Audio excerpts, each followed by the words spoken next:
Olá, meus queridos, a paz do Senhor. Aqui é o pastor Alain. Aqui no Canadá, nós estamos hoje começando um período de restrição de movimentação, de distância social, como tem sido chamado. As crianças estão sem escola por um período indeterminado. Até o nosso escritório nos deu 2 semanas de trabalho em casa, sem aparecer no escritório. Mas eu queria compartilhar com você uma palavra lá em Êxodo 12. Eu não vou ler o texto todo, mas lá fala sobre quando o povo de Deus foi ordenado a sair do Egito, mas que antes de sair, Deus iria matar os primogênitos dos egípcios e livrar o povo dele ao colocar eles numa quarentena como nós temos vivido agora. Um período eu estou abrindo a Bíblia aqui para a gente acompanhar alguns versículos, um período de reclusão como temos vivido. E o tema do que eu tenho para falar hoje com vocês é crer é obedecer. Lendo só alguns dos versículos aqui, Êxodo 12, 21, fala assim: Então Moisés convocou todas as autoridades de Israel e lhes disse: Escolham um cordeiro ou um cabrito para cada família, sacrifiquem-no para celebrar a Páscoa. Molhem um feixe de sopo no sangue que estiver na bacia e passem o sangue na viga superior e nas laterais das portas. Nenhum de vocês poderá sair de casa até o amanhecer. Quando o Senhor passar pela terra para matar os egípcios, verá o sangue na viga superior e nas laterais da porta, e passará sobre aquela porta, e não permitirá que o destruidor entre na casa de vocês para matá-los. Então, gente, eu queria convidar você a ler esse texto todo de Êxodo 12, muito embora o contexto dele original é sobre a Páscoa. Essa reclusão ordenada por Deus nos fala sobre que obedecer é um ato de fé.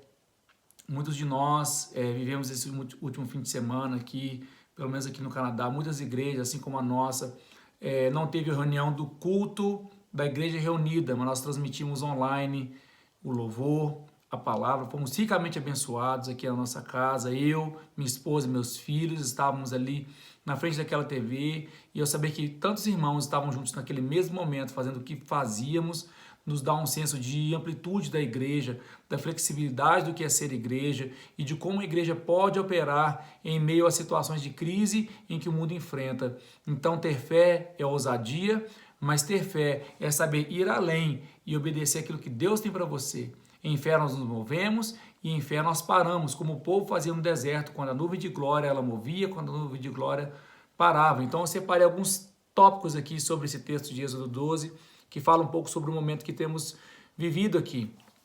O povo de Deus deu uma grande demonstração de fé em um período de isolamento físico. Isso foi chave da sua libertação.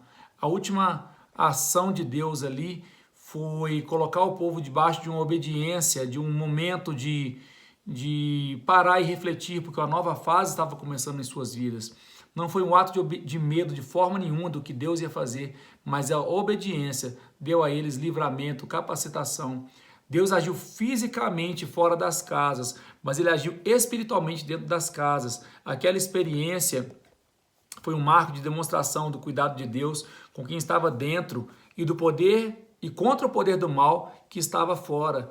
Não somente Deus estava operando ali, criando sinais miraculosos na terra do Egito para que Faraó liberasse o povo, mas o povo reunido em suas casas estava clamando, estava adorando. O povo de Deus experimentou a redenção que havia no sangue.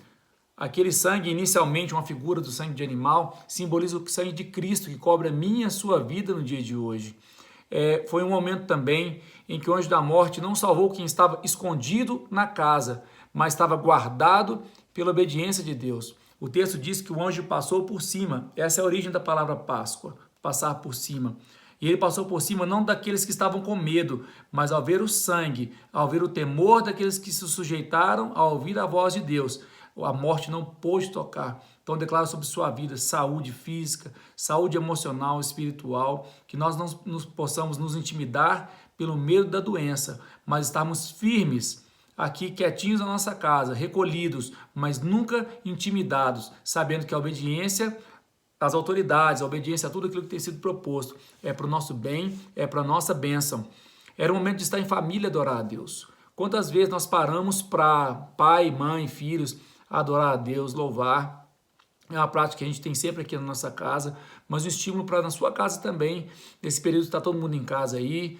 Crie um momento de louvor, um momento de adoração, um momento de ler a Bíblia. Se você não tem muita destreza de ministrar algo, abre um devocional, abre várias pregações abençoadas no YouTube, assista como família, adore a Deus como o povo no Egito adorou, adore a Deus. A adoração não é algo que é feito simplesmente para grandes ajuntamentos no dia de domingo. A adoração é um estilo de vida que o cristão tem ao adorar o Senhor em espírito e em verdade, em todas as ocasiões. Era também, ali no povo do Egito, assim como nós hoje, um momento de solidariedade. Aqueles que não podiam ter um cordeiro para si, para suas famílias, eles eram recomendados a se juntar com outras famílias e abençoá-las. Você hoje, que pode prestar um socorro, prestar um serviço no seu bairro, você pode abençoar um vizinho, fazer uma compra de supermercado, auxiliar uma pessoa idosa ou enferma, é uma chance de solidariedade que nós temos com as pessoas à nossa volta.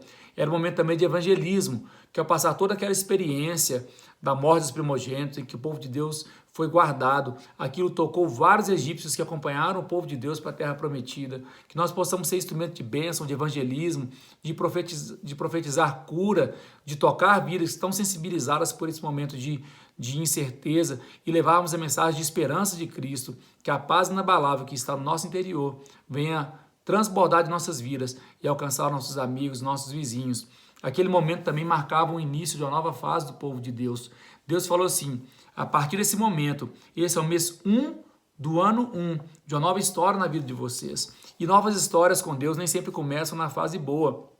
Elas começam na fase da aprovação, não começam na vitória, começam no desafio, mas um desafio que Deus dá juntamente com o seu livramento. E para fechar minha mensagem de hoje, eu quero dizer que nós temos que ter sempre a ousadia de crer, de não nos intimidar, mas temos que ter uma fé que nos conecta a Deus de tal forma que nos leva a obedecer a sua vontade, para o nosso bem e para a sua glória. Eu queria orar com você nesse momento. Senhor Jesus, nos colocamos na tua presença, Pai, te damos graças, Senhor. Nos colocamos diante de ti, Senhor, crendo que este momento de reclusão, Pai, em nossas casas, ele é para o nosso bem, ele não vem de um momento de covardia, Senhor. Nós não nos intimidamos, ó Pai, com aquilo que pode causar mal para o corpo, Senhor, mas a obediência ao Senhor, que cuida do corpo, alma e espírito, Senhor. Estamos aqui, ó Pai, crendo nas promessas do Senhor. Pedimos o Senhor livramento, ó Pai, dessas doenças que têm afligido o nosso mundo, ó Pai. Pedimos ao Senhor, ó Pai, restauração plena para aqueles que estão doentes, ó Pai, e que para que o Senhor guarde a tua igreja aqui neste lugar e em todas as cidades do Canadá e do mundo, Senhor. Dê a cada um livramento, ó Pai. Dê a cada um, ó Pai, libertação plena, Senhor, dos seus corações, de todo medo, Senhor, e dos nossos corpos físicos da doença, Pai, que mal nenhum chega à nossa casa. Nós pedimos que o Senhor antecipe, Pai, abrevie esses períodos, ó Pai, de doença, de dor, de incerteza, Senhor. Leva, Pai, esses vírus, ó Pai, e usa, Senhor, o teu poder para que o teu nome seja glorificado, Pai, para que sua igreja seja edificada, Pai, para que nós venhamos encher nossos corações de coragem e persistir em obedecer e crer no Senhor. É o que pedimos crendo em nome de Jesus. Amém, meus queridos? Deus abençoe vocês.